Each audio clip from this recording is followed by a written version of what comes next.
India's best soldier rock up best agent तू था अब नहीं। হ্যালো অ্যান্ড ওয়েলকাম বন্ধুরা, আমি বিশাল। আজ আমি করব ওয়ার টু মুভির জেনুইন রিভিউ। তো এই মুভিটা ইয়াশরাজ ফিল্মের স্পাই ইউনিভার্সেরই একটা পার্ট। এটা কি তোমরা জানতে জানতে না তো? আরে দেখো, মাঝে সাথে আমি কোনো জেনারেলস দিয়ে থাকি। সাবস্ক্রাইব করো, সাবস্ক্রাইব করলে এরকম ইনফরমেটিভ ভিডিওগুলো তোমরা পাবে, বুঝলে? তো বেশি বাজে না বকে এবার আমি মুভিটার স্টোরিটা সম্বন্ধে একটু আলোচনা করি, ঠিক আছে? তো রয়ের হেড আশুতোষ রানা আমাদের ঋত্বিক ভাইকে বলে দিয়েছে যে দেখ ভাই, কালী কাটেল নামে একটা বড় ইন্টারন্যাশনাল মাফিয়া গ্রুপ আছে, ঠিক আছে? ওটাকে তোকে ফিনিশ করতে হবে, আর তার জন্য আমি তোকে অ্যাসাইন করছি, ঠিক আছে? কিন্তু ওদেরকে হাতে পাওয়াটা এত সহজ নয়। তো ওদের গ্রুপে জয়েন করতে গেলে তোকে ফার্স্টে আমাকে ফিনিশ করতে হবে। তো সেই কথা মতো ঋত্বিক রোশন আশুতোষ রানাকে ফিনিশ করে দেবে, ঠিক আছে? তো এটা ফিনিশ করার পেছনে ইন্ডিয়ান র এজেন্সি ভাবে যে ঋত্বিক রোশনই হয়তো ভিলেন, ঠিক আছে? তো ঋত্বিকের পিছনে লাগিয়ে দেবে আমাদের জুনিয়র এনটিআর ভাইকে, যে ঋত্বিককে ফিনিশ করার জন্য, ঠিক আছে? এরপর ঋত্বিক আর এনটিআর, ঠিক আছে, এই যে দুজনের যে কম্বিনেশন, এইটারই একটা টুইস্ট অ্যান্ড টার্ন তোমাদের ফার্স্ট ইন্টারমিশনেই তোমরা দেখতে পেয়ে যাবে। এবারে কথা বলি অ্যাক্টিং নিয়ে, ঠিক আছে?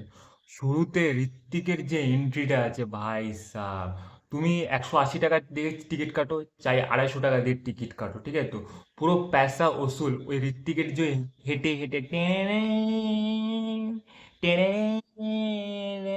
মানে মানে কিছু বলার নেই, মানে শুধু হ্যাটস অফ টু ঋত্বিক। মানে ঋত্বিকের যে একটা অরা না, সেই অরাটা পুরো কথা বলবে।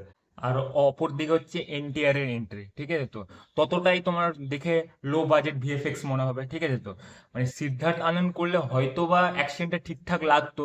যেহেতু এটা আয়ান মুখার্জি করেছে, তো আয়ান মুখার্জি বলবো অ্যাকশন লেভেলটা ঠিকঠাক, মানে অনেকটা হলিউডকে কপি করে এই মুভিটার অ্যাকশন সিকোয়েন্সকে করা হয়েছে।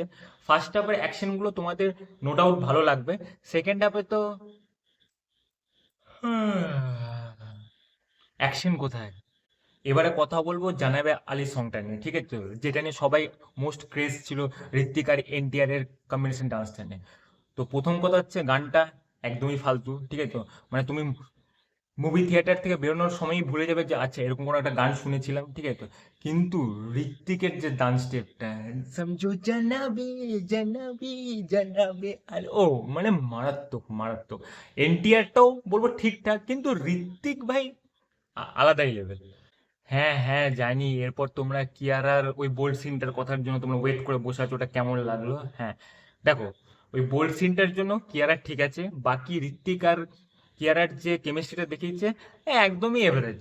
মানে ওটা যদি কিয়ারাকে মুভিতে নাও দিত না, তাও কিছু মনে হতো না, ঠিক আছে? ওই শুধু ওই বোল্ড সিনটার জন্যই ও ঠিক আছে, ব্যাস এইটুকুই। No doubt Ashutosh Rana sir দারুণ অ্যাক্টিং করেছে। দেশভক্তি যে কি জিনিস সেটাও মুভিটার শুরুতে আশুতোষ রানা স্যার একটা দারুণ একটা ডায়লগ দিয়েছে, ঠিক আছে? বাট আশুতোষ স্যার হচ্ছে এই মুভিটার জান, ঠিক আছে? মানে দারুণ অ্যাক্টিং করেছে। স্যালুট আর আশুতোষ রানা স্যার। মুভির শেষে দুটো পোস্ট ক্রেডিট সিন আছে, যেটার একটার কোনো মানেই হয় না। আরেকটা পোস্ট ক্রেডিট সিন ওয়াইআরএফ এর আপকামিং ফিল্ম আলফা মুভির জাস্ট একটা ক্লিপ দেওয়া আছে, যেখানে ববি দেওয়ালের কেমিও তোমরা দেখতে পাবে। বাট থ্যাঙ্কস টু ওয়াইআরএফ, এবার শাহরুখ সালমানের কেমিও এন্ট্রি ওনারা করেননি। তো এবার মুদ্রা কথায় আসি, মুভিটা অ্যাকচুয়ালি কেমন? তো কেউ বলছে মুভিটা খুব ভালো করছে, আবার কেউ বলছে মুভিটা একদমই ফালতু করেছে, ঠিক আছে? তো এই ভিন্ন মত কেন হয়েছে সেটা তোমাদের আমি একটা জাস্ট ছোট্ট একটা এক্সাম্পল দিয়ে বুঝাই, ঠিক আছে? আমরা ধরো 90s এর ছেলে মেয়ে, আমাদের মধ্যে কেউ আছে বলিউডের ওল্ড সং যেগুলো আছে সেগুলো শুনতে ভালোবাসে, আবার কেউ আছে এই যে নিউ সং গুলো আছে সেটা শুনতে ভালোবাসে, আবার কেউ কেউ আছে ওল্ড অ্যান্ড নিউ দুটো শুনতেই কিন্তু ভালোবাসে। সেম জিনিসটা হয়েছে এই মুভিটার ক্ষেত্রে, ঠিক আছে? ঋত্বিক ঋত্বিকের যে এন্ট্রি আর ঋত্বিকের যে অ্যাকশন স্টাইল সেটা পুরো হলিউড থেকে ইন্সপায়ার্ড করে করা হয়েছে, ঠিক আছে? আর এনটিআর এর যে এন্ট্রি বা এনটিআর এর যে অ্যাকশন স্টাইল সেটা পুরো সাউথকে ইন্সপায়ার্ড করে করা হয়েছে, ঠিক আছে? তো এক সাইডে তোমার হলিউড আর এক সাইডে তোমার সাউথ, দুটোকে কম্বাইন্ড করে মানে পুরো একটা মিক্স আপ করার একটা চেষ্টা আয়ান মুখার্জি করেছে, ঠিক আছে? এরপর ধরো যাদের মানে দু রকম মুভির টেস্ট রাখে, আই মিন আমি বলতে যারা হলিউড মুভিও দেখতে ভালো লাগে, যাদের সাউথের মুভি দেখতে বলে তাদের কাছে মুভিটা অবভিয়াসলি ভালো লেগেছে। আর যাদের ধরো কেউ ধরো সাউথের মুভি দেখে না বা হলিউড মুভি দেখে না, তাদের কাছে মুভিটা অবভিয়াসলি খারাপ লাগবে। কিন্তু সত্যি কথা বলতে মুভিটা মানে ঠিকঠাক, ঠিক আছে, তো যে বলবো না খুব ভালো আর বলবো না খুব খারাপ, মোটামুটি ঠিকঠাক। তো আমার তরফ থেকে আমি ওয়ার টু মুভিকে দেবো 3/5।